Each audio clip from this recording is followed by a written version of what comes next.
Thank you everyone for attending this next in our series of product-focused webinars. Today we have a guest speaker, which I think is going to be extremely interesting with some new computer developments. So we've titled this webinar today, The Science of Reaction Mixing, Seeing What You've Been Missing. So hopefully over the course of this short webinar, we can give you a really good introduction into the Kineticolor software platform that will help you with your workflows. So I'm just going to share my screen, so just bear with me 2 seconds. So today we're going to be talking about the Kineticolor software platform and how that can turn video inputs from any camera into decision-ready images to allow you to monitor your reaction process, your chemical process. So whether you're looking to integrate multiple applications or improve your current process, hopefully this webinar will give you some practical insights into some real-world examples of how this software platform can simplify your workflow and increase your efficiency. So we'll show you also some performance data against our magnetically coupled overhead stirrer, which is a bonus. But the real emphasis is on the software control here. So throughout the webinar, if you have any questions, please enter them into the chat function. We'll have plenty of time for question and answers at the end. So yeah, if I could ask you to add that into the chat function. So this is what we're here for today, the Kineticolor video analysis software. So a brief introduction to what Kineticolor is. So as I said, Kineticolor turns video from cameras into decision-ready insights into your chemical process, allows you to monitor your process. So the software uses computer vision to quantify what the eye sees. So whether that's changing color, texture, mixing, shape in your chemistry bulk, in your reaction. And with that, you can monitor your reactions, you can monitor mixing, separations, and electrochemistry applications without needing to touch the process. So this is built for us, for our audience here, for scientists, from lab to plant. It's size exclusive, and Kineticolor is non-contact. It's hardware agnostic, and it's scalable. It allows you to analyze multiple regions within a single vessel. It's extremely powerful. And as it's one view, you can also use this for looking at high throughput experiment workflows as well. So we have a guest speaker today, Dr. Marc Reid. Marc will be demonstrating with some video and his presentation, the novel Kineticolor non-invasive computer vision software. As I said, this offers lots of insights into our chemical reactions. So as a brief introduction to Marc. There's a whole history of Marc's, a whole line of history of Marc's experience here. Marc got his master's and PhD at the University of Strathclyde and did postdoc at the University of Edinburgh. In 2016, Marc got a prestigious Leverhulme Early Career Fellowship and rejoined the Department of Pure and Applied Chemistry back in Strathclyde. Marc's been at Strathclyde for a while. He is the CPAC-sponsored research fellow and is a lecturer for innovation and education at the University of Bristol as well. So quite prestigious titles. So Marc recently got the UKRI Future Leader Fellowship and is working still in the Department of Chemistry at the University of Strathclyde. So amongst other things, Marc's interest covers a whole range of different chemistry applications, but to keep this short, Marc is the inspiration for Kineticolor, which is what we're here for today. So I'm going to hand the webinar over to Marc, who will give us some insights and tell us a little bit more about the Kineticolor software platform. So over to you, Marc. Thanks again for having me along, and thanks indeed to everyone who's made the time to be with us on the call today. As someone who grew up as a physical organic chemist, I want to share with you a story today of how Kineticolor was, before it was ever invented to serve industry, was very much a personal itch to scratch in terms of adding another process monitoring tool to the bag that we needed many years ago and didn't have at the time. Today we'll focus on a story of how you can use cameras to understand mixing, even on the lab scale. Sometimes we defer mixing to scale up in manufacturing, but today's story is about how you can point cameras at processes in the lab and understand the subtle but very important distinction in mixing between vessels and how mixing is achieved in those vessels. Before we get to that, a little bit more of a historical introduction. As I said, I grew up as a physical organic chemist, and that's what my academic research team has been rooted in. And for many years, as many on the call will also have done, we monitored processes in many ways that won't be of a surprise to you, using probe-based technologies like IR-based probes or UV-based probes, or other sampling methods like using HPLC or using online NMR techniques. But as we were doing this and getting our research team started, a series of serendipitous conversations led to a really provocative series of questions asked of our team. What if I want to monitor processes like these without touching them? What if I put a probe into my reaction and that probe actually changes what's going on? What if the probe becomes blind to what's going on in the reaction? In other words, how can I look at my chemical process without touching it? And it was in a series of short events thereafter that we pivoted our entire research team to thinking about this gap in process monitoring. How might we invent methods that look not from the inside out with well-established probe-based technologies, but how might we look from the outside in at the reaction bulk using camera-based technologies? And it was these questions that then led to Kineticolor being invented. What comes from that is a process of being able to turn video data like this one on the left-hand side into time-resolved kinetic information on the right-hand side.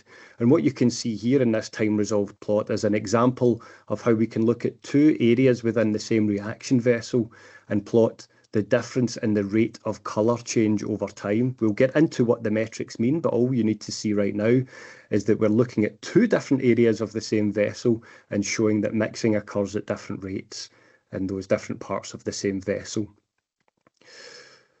All of this message today and the stories that I'm telling you, if you forget most of it, the key message to remember for you and to think about your own processes is that it's very much possible now to take a video of what you do, use software and turn it into kinetic information. What you see can be turned into numbers that you can use. So to begin that, we have to first look at how is it that we take what we see by eye and turn it into numbers that we can use. And in computer vision, there are a number of very well-known colour spaces that help us quantify and digitalize the colours that are recorded on a camera. And in the interest of time, I'm focusing only on one of these colour models today, the so-called LAB colour model. And to help us understand why that's useful in quantifying chemical kinetics of the bulk, focus your eye on this little data point here. Now, this can be a colour taken at the start of a video. And what we're doing here is quantifying that colour on this LAB space with the L axis denoting lightness, 0 is pitch black, 100 is bright white. The A axis covers a spectrum of colours from green through to red. And finally, the B axis captures colours on a spectrum from blue through to yellow. So if this colour here is at the beginning of the video, we can imagine following the chemical process as it changes colour over time. And the quantification of that colour change can be captured using the LAB colour space. And you can see this dashed line between these data points is showing the ever-increasing change in colour versus the beginning of the video. And if you look at the inset on the right-hand side here, when you plot those so-called delta E measurements over time, we then build up a kinetic picture of what is going on in the reaction bulk. Remember, this delta E metric here was subtly mentioned earlier as a change in colour. The higher the number is on this y-axis, the more the colour has changed since the beginning of the video. And it's this dashed line here that we call delta E. And I can go into much more detail on that later, but this is one of the key exemplar metrics we can use to turn what we see by eye into numbers that we can use. So a fairly simple practical example, but again, mixing focused for today's webinar in the first case. What you're going to see is two short videos playing out side by side here. One of these reactors has a baffle cage in the beaker, the other one does not. They're both stirred in the same way at the same rate, and we're going to see the injection of a base to trigger the colour change in a pH indicator. But what I want you to keep your eye on is this little white rectangle that's just underneath the impeller in both videos. So as I now play both videos together, you should hopefully see that you're getting that colourless to magenta or purple colour change. But more interestingly, even as I speak, hopefully you can see that the colour change has stabilised far more quickly on the video on the left-hand side than it has on the video on the right-hand side, where the mixing and the colour change is still taking place even as I speak over it. We can use these video data as input for Kineticolor software and plot these changes in colour using this delta E metric once again. So the higher the number on the y-axis, the more the colour has changed since the beginning of the video. And what we can see here is that the video on the left-hand side leads to a stabilisation of the colour far more quickly than the video on the right-hand side. And as for anyone who's a beginner in understanding mixing and quantifying mixing in a chemical process, you can use these times derived from the stabilisation of the colour change as an indication of overall mixing time. And in this case, the shorter the time, what we can infer there is that the mixing is more effective in the vessel on the left than it is on the right. So we've quantified what we see by eye and turned it into numbers that we can use to understand the differences in mixing in each case. To give you a slightly more complex example, we've used and published on the Villimo-Dushman class of reactions, which set up a pair of competing reactions which are triggered by the addition of hydrochloric acid into an aqueous solution of potassium iodide, potassium periodate, and sodium hydroxide. The important thing to remember here is that if this reaction is triggered and the mixing is really, really effective, or we get so-called good mixing, what we get is a neutralization process which remains largely colourless. However, if the hydrochloric acid is injected into this mixture and the mixing and the stirring is not very effective, we get high local concentrations of hydrochloric acid, and that leads to a side reaction that produces iodine. So rather than going from colourless to colourless, we have a process that goes from colourless to yellowy brown. So the more coloration in this reaction, the more we get a signal that mixing is not as good as it could be. If you look at this process through computational fluid dynamics and look at the sorts of tank reactors that we're interested in, some of which we've used from Asynt directly, we can model those reactors and look at what is the amount of power exerted by the overhead stirrer at various cross-sectional areas of the tank reactor itself. And for the uninitiated chemical engineers in the room, all we have to understand today is that the red portions denote a higher power exerted per unit area from the impeller, and the bluer areas higher up the vessel towards the surface show that the impeller and the mixing is not as effective at the surface as it is close to the impeller.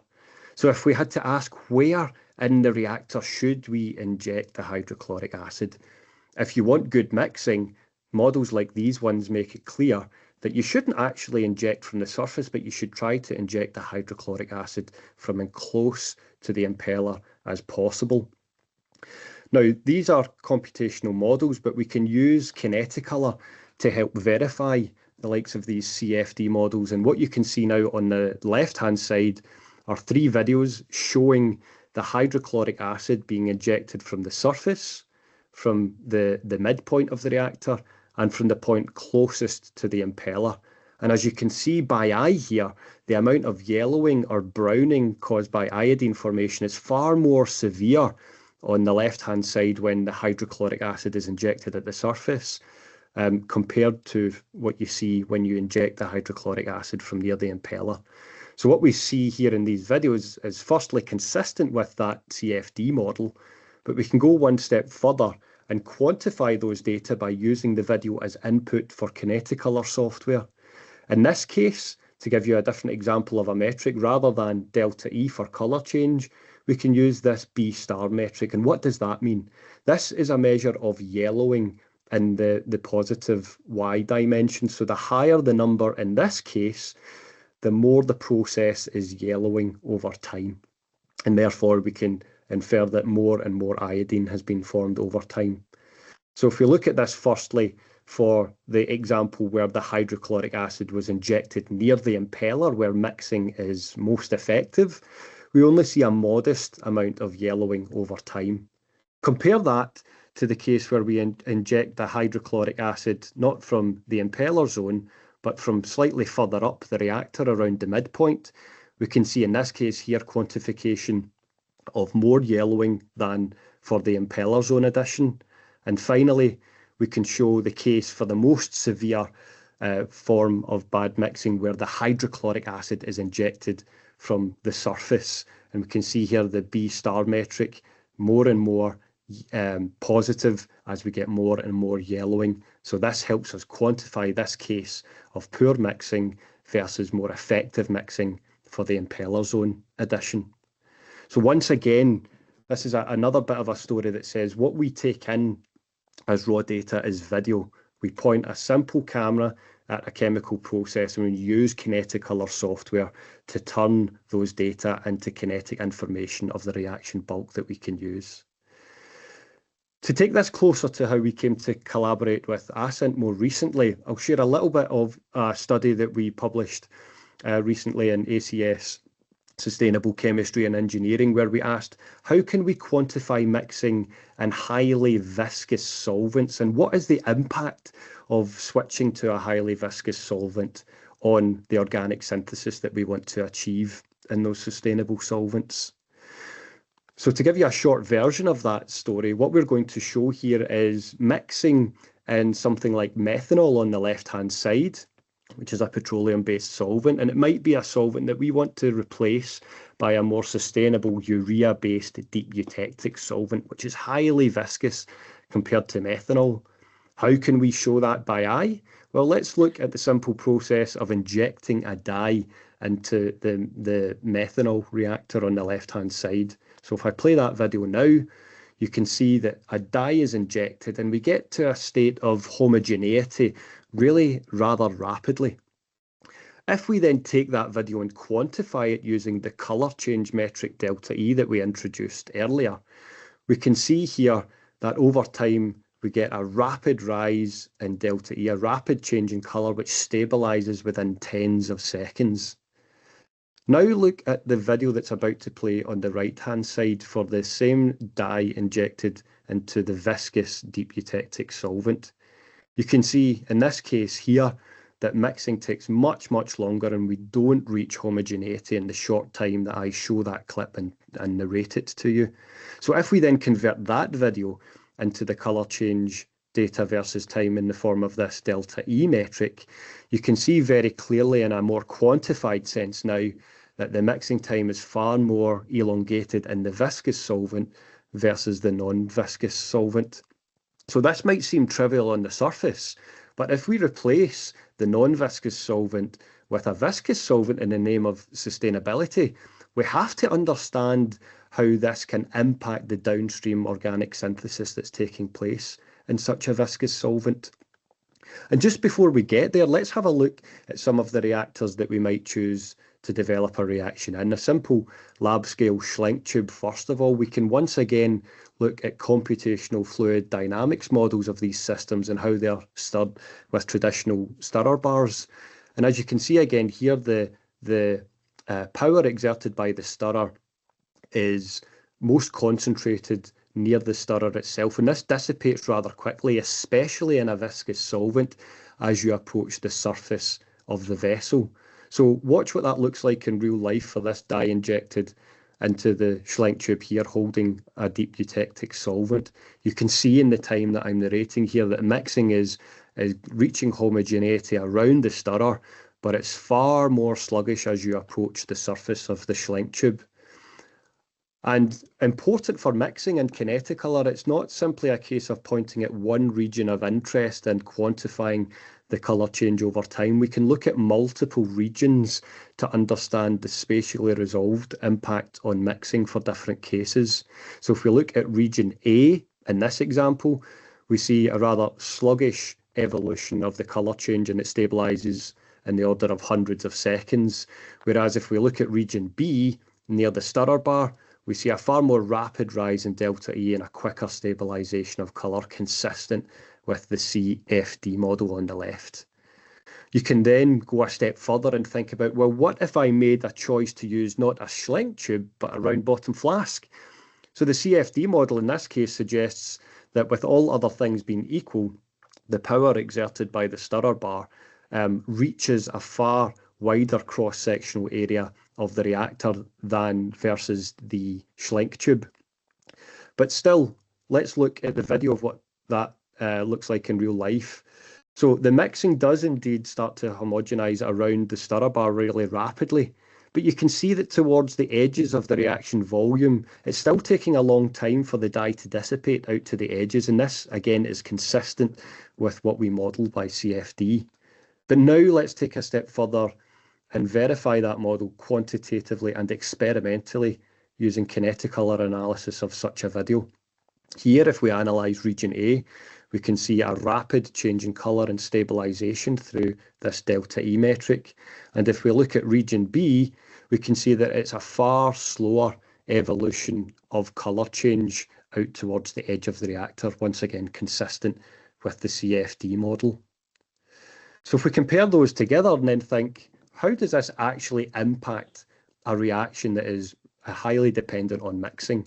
So if we look at solid liquid mixing in the case of this aldehyde reduction, we can see in that the more poorly mixed narrow Schlenk tube reactor, we have a relatively low conversion from the aldehyde to the primary alcohol. But when we move to the wider vessel and the more effectively mixed round bottom flask, all of a sudden conversion rises rapidly. And all of this is based on changes in the mixing profile more so than changes in the chemical conditions of that reaction. So to bring this to the third and final story, this now gets us to a stage where after developing this understanding of mixing with Kineticolor, we had the opportunity to consider how might we understand mixing profiles in some of Asynt's apparatus with the detailed efforts that they're taking to understand how to improve mixing on a lab scale, all once again anchored on taking video data in and producing bulk kinetics as the output. So the way that we did that was to once again firstly focus on a simplified dye injection process where we compared a stirred solution versus the mini-spin impeller-based stirring system. And after injection of that dye, record a video to see how long does it take for that dye to homogenize throughout a viscous liquid. We then use the video file in Kineticolor software to quantify what we see by eye and through the video. And using those data, derive mixing times to understand which system leads to faster mixing and homogenization more quickly than the other system. So that was the question that we asked. In order to do that, I'll show you one example of a video output on this slide here. On the left-hand side, you see a video of the stirrer bar based system. with a viscous deep eutectic solvent as before, and a stirrer bar, which you can't see in this vantage point. And on the right-hand side is the equivalent case of not using a stirrer bar, but using the mini-spin system in its place. And if we use the likes of the delta E metric, which I have exemplified for today's webinar, we can extract the quantifiable information from those videos. And what we see in a larger suite of data, as exemplified here, is that the red data for the mini spin stabilizes and the color changes much more rapidly than for the stirred system, which is more erratic for a longer period of time. When we summarize what we did on a grander scale of the full suite of reactions and dye injection processes that we looked at here, when we compare the mixing time for the mini spin system versus the equivalent stirrer bar system, we saw that across temperatures, the stirred system had much longer mixing times than for the equivalent case in the mini spin, and all things become equal when we get to higher temperatures where the viscosity impact of the deep eutectic solvent is minimized. But one more time, through those three stories that I've shared with you today, what you want to be thinking about as well as mixing is, how might I point a camera at my process? How might I get a video and turn what I see by eye into kinetics of the bulk that I can use to understand, or perhaps even to optimize the system that I care about? What I've shared with you in this short webinar is using 2 of 4 major modules within Kineticolor software, the core color-based analysis and some elements of the mixing algorithms in the Kineticolor software as well. In our broader published works, there's even more detail and more sensitive mixing metrics that I've not exemplified today that can understand mixing in processes that are harder and harder to see in cases where the reaction might be near opaque, for example. We also have processes where we've looked at parallel reactions, as Andrew mentioned at the beginning, and we're starting to look at how we can use Kineticolor to understand chemistries that are most important factor is a change in shape of a material over time, more so than the change of a colour or a mixing profile over time. For now, I'll leave you with the thought that if you're interested in learning more about Kineticolor, you can reach out to us via the website, and you can find us via the papers that I've cited here today.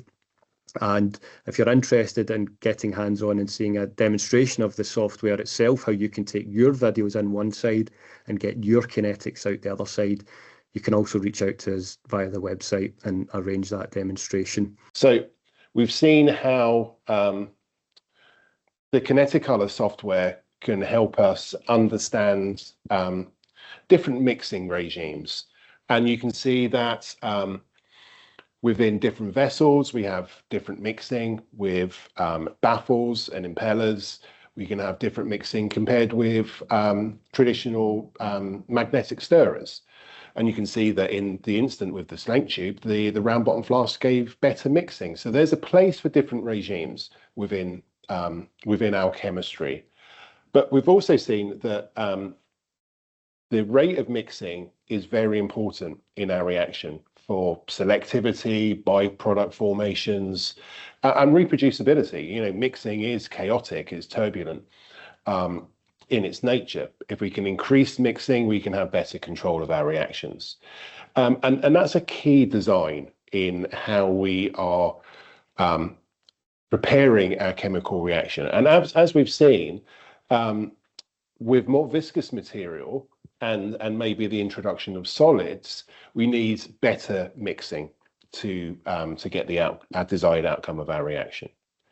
So where viscosity matters and where we have solids that might be damaged by magnetic stirrers, and I'm going to be talking about the dry syn mini spin just briefly, but magnetic stirring still has a place within our chemistry, and as we've seen, elevated temperatures reduce that differential between different mixing methods. So increased temperature reduces viscosity. So overhead stirring has predominantly been the domain of larger volumes in the kind of process area. But we haven't really had access to very good overhead stirring on a laboratory scale, on a research scale, which is where the mini spin comes in. And we've seen how the mini spin can impact mixing compared with a magnetic stirrer for those viscous materials. So I just wanted to introduce the mini spin. The mini spin is an overhead magnetically coupled stirring system for small scales. And as you can see, it's designed to meet all of the requirements we need in a modern laboratory. So it's highly chemically resistant. It's very easy to set up. We can use the magnetically coupled driver for one or up to four different vials. We have different capacities from 20 milliliters to 2 dram. You can see the different sizes here. Temperature control is either by a hot plate stirrer, and we all have hot plate stirrers, or if you need low temperatures, we have a temperature controlled base that you can connect to a recirculator chiller to get to those cryogenic temperatures if required.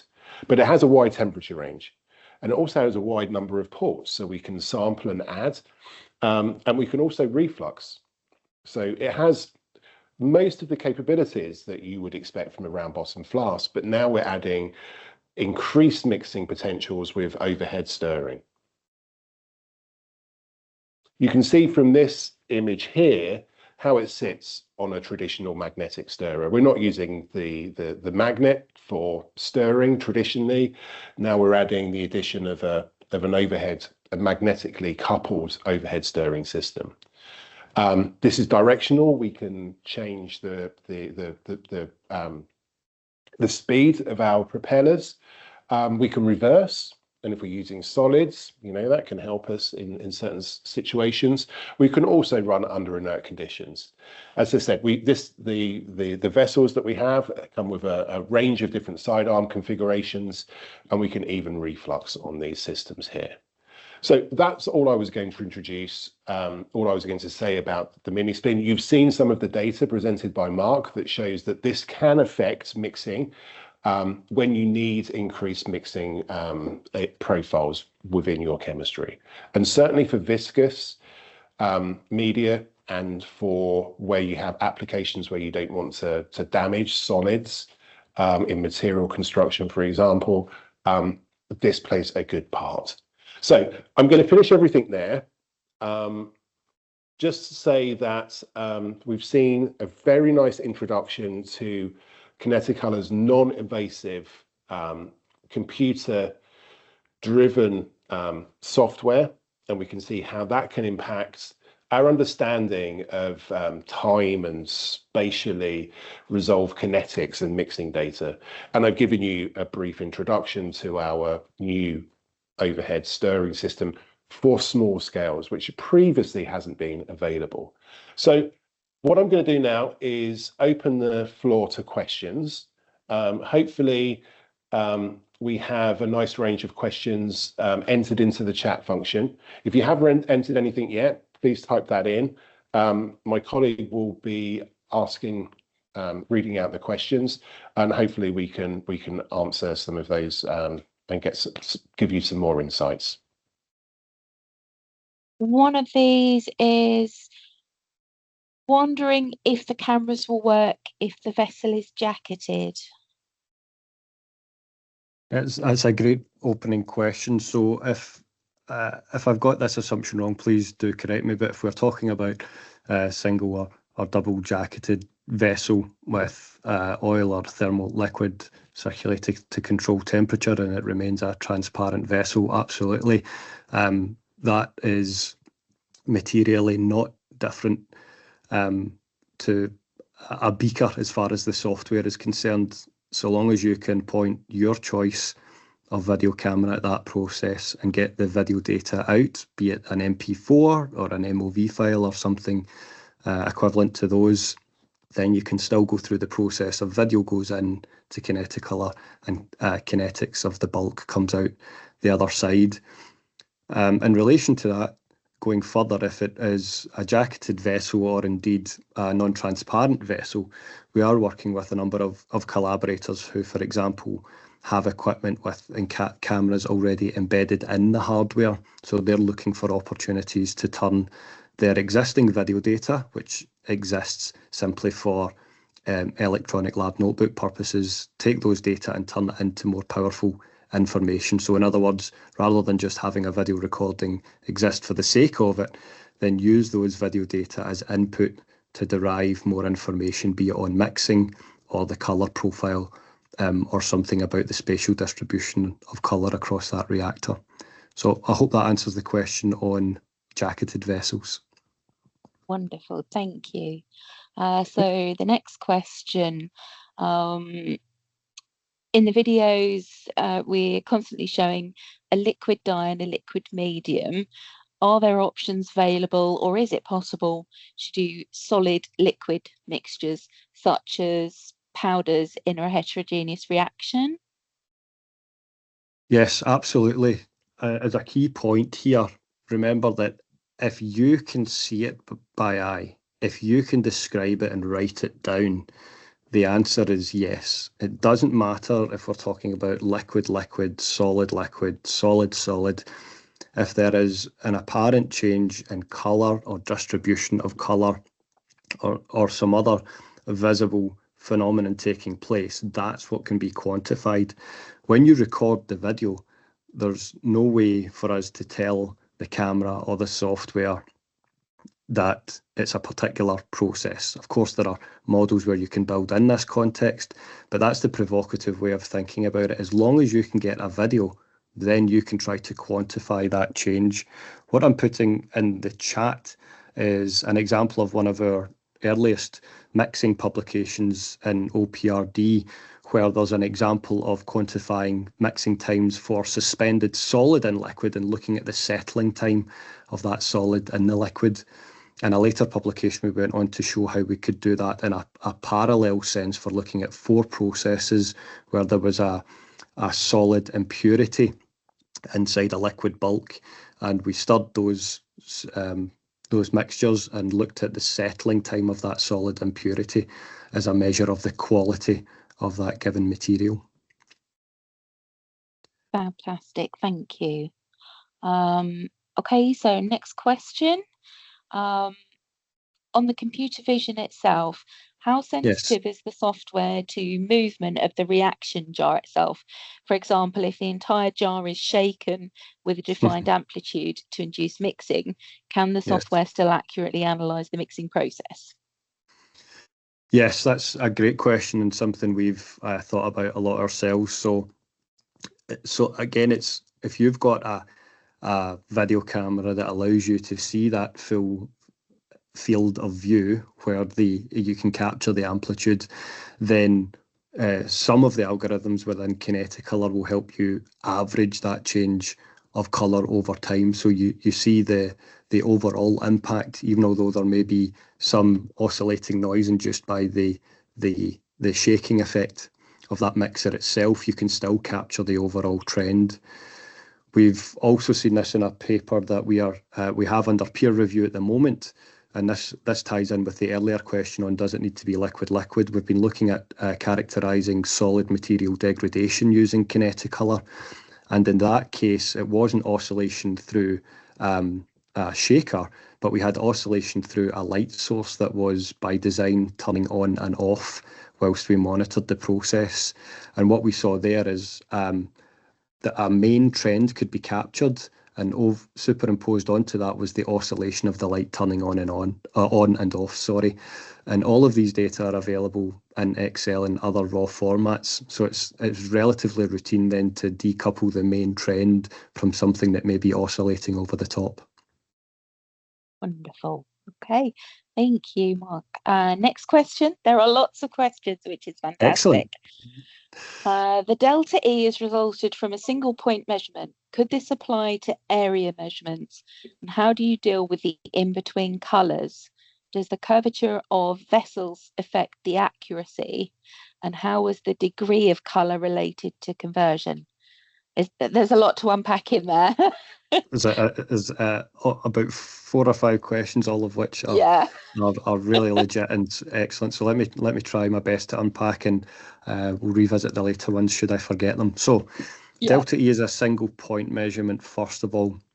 That's not strictly true, but understandable based on what I presented. So what I shared was some examples where we might pick a particular region of interest, and we captured the delta E, the colour change within that region.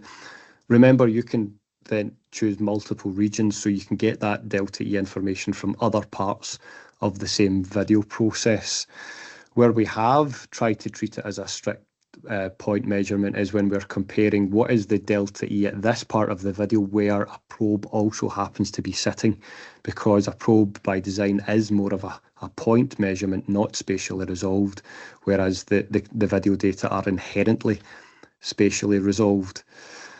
There was then a question about in-between colours. So I have shown delta E as a real workhorse metric that in a colour agnostic sense captures the change over time. And if you're mainly interested in the kinetics or when things plateau or what the rate is, something like delta E is a really intuitive, easy metric to use to capture everything that's going on in the bulk. However, under the hood, and what I've not shown today, is that what also comes out of Kineticolor is all the individual colour channel information for RGB, HSV, LAB, all of these things that are complementary to delta E. So there are other ways to look more specifically at given colour changes when they appear and when they disappear over time.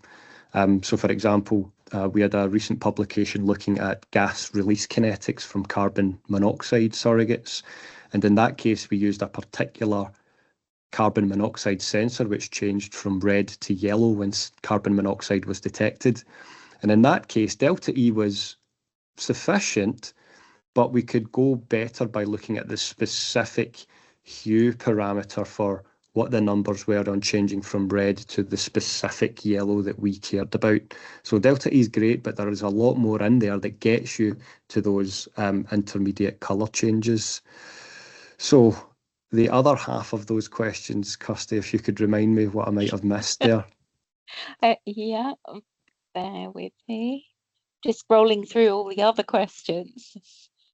So does the curvature of the vessel affect the accuracy? I now remember the other question as well. So coming to curvature first, if you're doing a series of experiments with the video camera pointed at those experiments and you want to compare the outputs from those videos, so long as you are consistent, you still get usable information of comparing reaction A to reaction B. So if for a highly curved vessel, make sure, for example, that you're choosing the same area, the same region of interest as you move from experiment to experiment. And one of the ways that we build that into Kineticolor, having been asked by our industrial colleagues, is that you can load up the settings from a previous analysis so that you are collecting information from the new experiment with the same parameters as the previous experiment. So in other words, you don't need to worry too much about curvature so long as you're consistent about where you're picking the colour data from in the video. The other question that was asked that I now remember is how do you couple, or how do you understand the correlations between the colour data and the progress of the reaction? And if you look at any one of our recent publications, we lean on specific statistical tools so that we can ask the question, how do our colour data relate to the current process monitoring tool of the day? So, for example, we looked at a process to understand solid phase peptide synthesis, and that we did that because it was important to try to get an ex situ measure of the change of colour over time, and sampling those processes is inherently difficult. But what's normally done in that field is to, for example, measure what's left behind in the solvent, or measure the cleaved growing peptide from a resin using HPLC. So it was important that we conducted our study looking at how our colour change metrics correlated with HPLC.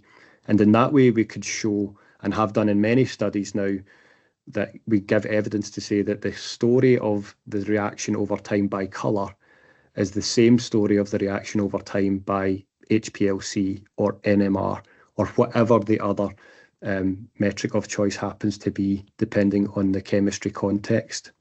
So there are ways to do that. They are really the receipts of validation in all of our peer-reviewed work that's allowed us to take Kineticolor out of the academic world and do our very best to commercialise the solution for both academia and industry. Fantastic. Are you ready for more questions?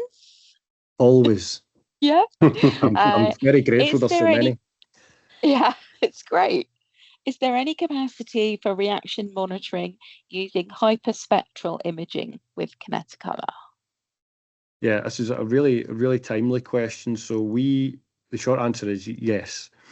We started this whole story by setting ourselves the challenge of make a software that works for anyone with any camera looking at any process. We've spent most of our time in the past 5+ years looking at any visible process. So lots of processes where it's, as we mentioned earlier, traditional wet chemistry, liquid-liquid mixing, solid-liquid mixing, entirely solid-based chemistries for materials design. And there's been a rich vein to tap into understanding how we can use off-the-shelf commercial cameras to look in the visible range alone and capture this valuable information of how the bulk changes over time.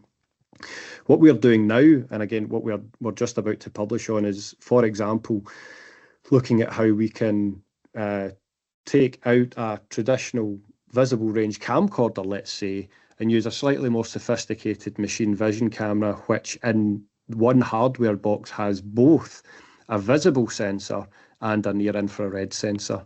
And what we're showing firstly is that cameras like that remain compatible with Kineticolor, and the fact that you're getting different sensors capturing different parts of the visible and beyond visible spectrum, you get complementary information from each regime about what's going on inside that vessel. So we analyse 2 videos rather than 1, and each video is capturing information from either the visible or the near IR side of the spectrum. So we are now starting to show that we go beyond visible. It does not need to be what you see by eye anymore. And the natural extension of this is looking at cameras that are either sensitive to the UV, or as the colleague in the question rightly mentions, even more sophisticated hyperspectral measurements. Wonderful. Okay, so that's answered another of the questions that we have in Very there. good. Next one is, how does it work with a volatile solvent, as evaporation of those solvents affects the process? Yes, so mostly if caps are made of plastics, which after using for a few experiments at high temperatures, they don't work well later. Yes, so what I'm putting in the chat for this question is an example of one of our papers. I mentioned this earlier, looking at the kinetics of gas release from carbon monoxide surrogates. And the supporting information of that paper is an example of our team facing the same problem, where the original design of that experiment used DCM for various reasons early on. And we found that over time, the DCM was evaporating. That was influencing the concentration and therefore the colour and so on. The first important thing to do, which allowed us to exemplify another bit of what Kineticolor does, is use the shape function to analyse the solvent height over time. So we could quantify and evidence through the video data at what rate the evaporation was taking place. And what that then helped inform was a move, in this particular case, to DCE, so dichloroethane, as a higher boiling near equivalent of DCM in terms of solvent profile. And that then we could evidence did not evaporate to the same rate, and therefore meant that the measurements of colour change over time were more reliable for the comparisons we were trying to make between different carbon monoxide surrogates. So I'd say in answer to that question more fully, awareness of evaporation is the first thing. There's many other types of processes where the kinetics are not taking place in a stable regime over time. The medium itself is changing, and therefore the kinetics and maybe even the rate laws themselves are changing over time. Even before Kineticolor, our team faced an example of this when we were looking at salt degradation for methylation chemistries. And in that case, we were going from highly polar reaction medium with charged species to less polar reaction medium with neutral species. And the fact that the polarity of the medium was changing over time actually complicated the kinetics and changed the kinetics over time thanks to the medium itself changing. So it's a really interesting thing to keep an eye on. If you've got evaporation, it's not just the colour that's changing, there may be other things changing in those chemistries as well. Fascinating. What else have we got? How fine size can be observed? How does it deal with oiling out videos? That I would love a follow-up conversation on to make sure I understand this properly. But for the sake of today's audience, I can focus on the point of fine size, because it gets back to the fact that what we're talking about here is a software product, not a camera hardware product. So if you're worried about fine size, or you're challenged by the definition of the video, or you need to look at really zoomed in areas or particulates in a microscopic regime, so long as you've got access to a video camera that is capable of capturing information and that level of resolution, then the video is a video is a video. It remains compatible with Kineticolor. So to give you another example, a lot of what I've shown today has been through using webcams or camcorders or phones to, in a zoomed out sense, look at a large reaction vessel, or look at the fullness of a vial. But we've also got projects going on where we've got more microscopic setups where we're looking in a very zoomed in sense at what's going on inside a petri dish. And that's in relation to some electrochemical projects that we're running at the moment. So when we move from looking at large scale tank reactors to moving to looking at reactions that are taking place in a petri dish or even smaller, it's not the Kineticolor software that's changing. We're simply changing what camera is fit for purpose on moving from one project to another. That makes complete sense. I hope so. Right. I mean, we've only got a few minutes left. Okay. But there was a question that came in earlier. Can Kineticolor monitor a live video input and output signals for controls? For example, add a reagent, wait until mixing is complete, take a sample. Yes, so capturing the live part of that there. So when Kineticolor was first developed, we did so deliberately as a post-processing tool. So think of it like using your favorite NMR software to understand what was going on in the NMR experiment. You know inherently that NMR experiment has been run, and you're looking in a post-processing sense at the data after the fact. So Kineticolor was like that to begin with. You would record the video, you would then take that video to the software and analyze it afterwards. That remains the core value add of the software.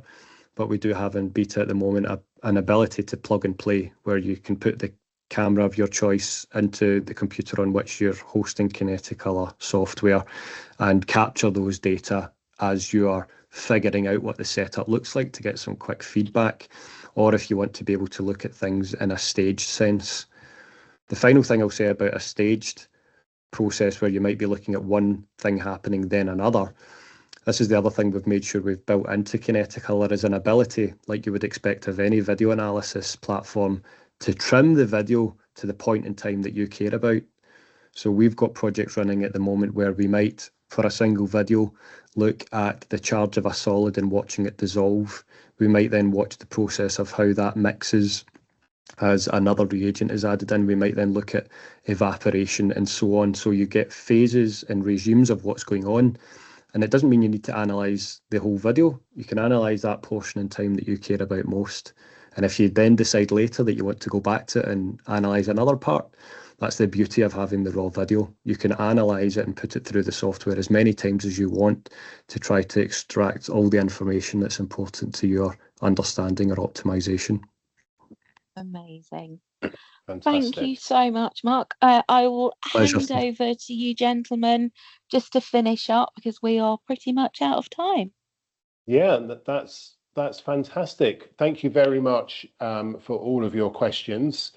You've kept Marc on his toes, and thank Absolutely. you for. And if you have any further questions, you can field them via us or directly to Marc himself. By listening to those questions, it has piqued a lot of interest, and you can see that it's a very versatile, very informative software. So again, thank you for joining us. Look out for the next webinar. Hopefully you've learned something today. I have. The Kineticolor offers a real deep understanding of your reaction mixing and kinetic data. And you can see the developments that are going on in the background to increase this further. You can also see from Asynt's viewpoint that with better mixing control on small volumes, that can enhance your chemistry as well. So if you need any further information from us or Marc, please get in touch. Again, thank you for joining us today, and we'll see you next time. Thank you.